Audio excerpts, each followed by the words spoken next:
কেনেকৈ চলিছে ৰাজ্যৰ চৰকাৰী বিভাগসমূহ চৰকাৰী কাৰ্যালয়ত পুৱা 10:40 নাই কোনো কৰ্মচাৰী এয়া চিৰাং জিলাৰ বিজনেছস্থিত জলসিঞ্চন বিভাগৰ কাৰ্যালয়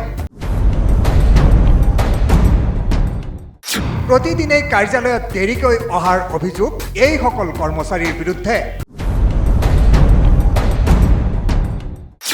ৰাজ্যৰ মুখ্যমন্ত্ৰীৰ নিৰ্দেশকো গুৰুত্ব নিদিয়ে এই সকল চৰকাৰী কৰ্মচাৰীয়ে হয় ঠিকেই শুনিছে আপুনি এই বিভাগৰ বিষয়া কৰ্মচাৰীসকলে সদায় কাৰ্যালয়ত দেৰিকৈ উপস্থিত হোৱাৰ অভিযোগ বহু পুৰণি ৰাইজৰ অভিযোগৰ ভিত্তিত আজি সাংবাদিকসকল উপস্থিত হয় এই কাৰ্যালয়ত পুৱা 10:25 নাই কোনো কৰ্মচাৰী সোমবাৰো নাই কেইটা বাজিল সময় কেইটা বাজিল সময় কেইটা হ'ল সময়টো এতিয়া 10:26 অফিচত নাছিল যে আপুনি মই ভাত খাব গ'লোঁ খুলি থলি গৈ আপুনি খোলে ইয়াতে কি হিচাপে আছে আপুনি চকীদাৰ বাকী এই আপোনালোকৰ মানুহগৰাকী আহে কেইটা বজাত অফিচত আহে 10:30 10:30 পৌনে 11:30 10:30 অফিচত আহে কি বিভাগ আপোনালোকৰ এইটো ইৰিগেশ্যন অসমৰ মুখ্যমন্ত্ৰী ডক্টৰ হিমন্ত বিশ্ব শৰ্মাৰ নিৰ্দেশকো কেৰেপ নকৰে বিজনেছস্থিত জলসিঞ্চন বিভাগৰ কাৰ্যালয়ৰ কৰ্মচাৰী তথা বিষয়াসকলে মুখ্যমন্ত্ৰীয়ে নিৰ্দেশ দিছিল যিকোনো চৰকাৰী কাৰ্যালয়ৰ বিষয়া কৰ্মচাৰীসকল 9:30 পৰা 10 বজাৰ ভিতৰত কাৰ্যালয়ত উপস্থিত হোৱাৰ কথা এতিয়া এই বিভাগৰ কৰ্মচাৰীসকলে মুখ্যমন্ত্ৰীৰ নিৰ্দেশকো কেৰেপ নকৰা হৈছে এতিয়াতো আপোনাৰ হেৰি হ'ল 10:24 10:24 কোন কোন আছে ষ্টাফ আপোনাৰ অফিচত অফিচত আমাৰ হেৰি আছে টেকনিকেল ষ্টাফ আছে ইঞ্জিনিয়াৰ আছে এতিয়া ক'ত আছে 10:24 হৈ গ'ল এতিয়ালৈকে অফিচত অহা নাই যে আহিব তেওঁলোকে অলপ কেইটা বজাত মুখ্যমন্ত্ৰীয়ে কৈছে যে 9:30 পৰা 10টাৰ ভিতৰত আপোনালোকে অফিচত কাৰ্যালয়ত সোমাব লাগে এটা ব্যয়গম বিভাগ কিন্তু এইটো আমাৰ এছ'খিনি ছাইডতো যায় তেওঁলোকে ছাইড অফিচত কোনে আছে এতিয়া অফিচত মই অকলে আছোঁ আপোনাৰ নাম কি মোৰ নাম চিত্তৰঞ্জন বৰ্মন কি হিচাপে আছে আপুনি মই ইয়াতে হেৰি হিচাপে আছোঁ অডিটৰ কেইটা বজাত আহিছে আপুনি মইতো হেৰি কৰোঁ 9:30 আহি পাওঁ যদি আপুনি 9:30 আছে বাকী ষ্টাফবিলাক কিয় অহা নাই আপোনালোকৰ আপোনালোকে সুধি লওক এতিয়া মই কি ক'ম বেলেগৰ কথা কি আছে কোন কোন ষ্টাফ আছে নাম কি আমাৰ ইয়াতে মই আছোঁ মোৰ নাম চিত্তৰঞ্জন বৰ্মন ইয়াতে আমাৰ হেৰি আছে কেচিয়াৰ এজন আছে অজিত কুমাৰ বসুমতাৰী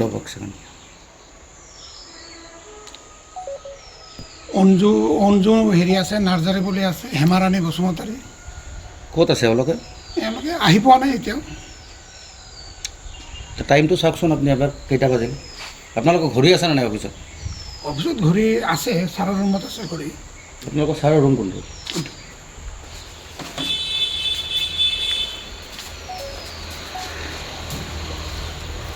ছাৰে অহা নাই আপোনালোকৰ ইয়াতে আছে ৰুমতে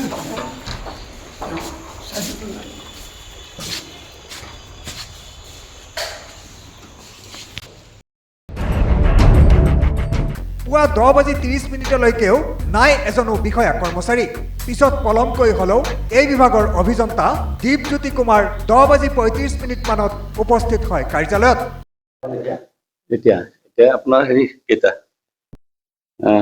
10:30 হয় আৰু নহয় আমাৰ টেকনিকেল মানুহখিনিৰ কথা আপুনি ক'ব নোৱাৰে যোৱাকালি আপোনাৰ ইয়াতে আপোনাৰ এছ ডি চিভিলৰ অফিচত আপোনাৰ কেইটা আমাৰ এছ ডি চিভিল ছাৰৰ অফিচত হেৰিলে 5টাৰ পিছত মিটিং 5:30 পিছত মিটিং হৈছে তাৰপিছত চেঞ্চাছৰ কাম চলি আছে আপোনাৰ 7 মাইনৰ ইৰিগেশ্যন মুখ্যমন্ত্ৰীয়ে কওঁতে 9:30 পৰা 10টাৰ ভিতৰত নিজৰ অফিচত কাৰ্যালয়ত আহিব লাগে তো আপুনি জানে নিশ্চয় কি কৈছে মুখ্যমন্ত্ৰীয়ে যোনটো কৈছে 9:30 পৰা 10টাৰ ভিতৰত কিন্তু নিজৰ কাৰ্যালয়ত হয় আপোনালোকৰ অফিচত আমি চালোঁ অফিচত কোনোৱে নাই নহয় আছে আপোনাৰ এজন নহয় আপোনাৰ হেৰি এই কি কয় বৰ্মন কোন কোন আছে তাৰপিছত এই হেৰি সোমবাৰ আৰু হেৰিও আছে মৃত্যুঞ্জয় আছে আপুনি ইয়াতে কি হিচাপে মই এক্সিকিউটিভ ইঞ্জিনিয়াৰত আছোঁ যেহেতু আপুনি উপস্থিত নাছিল মই উপস্থিত নহয় আপোনাৰ আমাৰ ক'লো ন এতিয়া হেৰি দিছে এই কি কয় আপোনাৰ হেৰি এই আপোনাৰ ছামাৰ ৰিভিজনৰ কাম চলি আছে ছামাৰ ৰিভিজনত আপোনাৰ আপুনি গমে পাই বোধহয় টাৰ্গেট আছে আমাৰ মানে ধৰক অফিচ ষ্টাফৰ কথা আপুনি যিটো সুধিছে এতিয়া আমাৰ মোৰ কথাটো মই আপোনাৰ ৰেগুলাৰ মই আহোঁ, মোৰ টাইমিংটো আপোনাৰ ধৰক ইফাল সিফাল অলপ হ'ব পাৰে, পুৱা যদি চাইড যাওঁ তেতিয়া অকণমান আপোনাৰ ধৰক অহা টাইমটো হেৰি হ'ব পাৰে।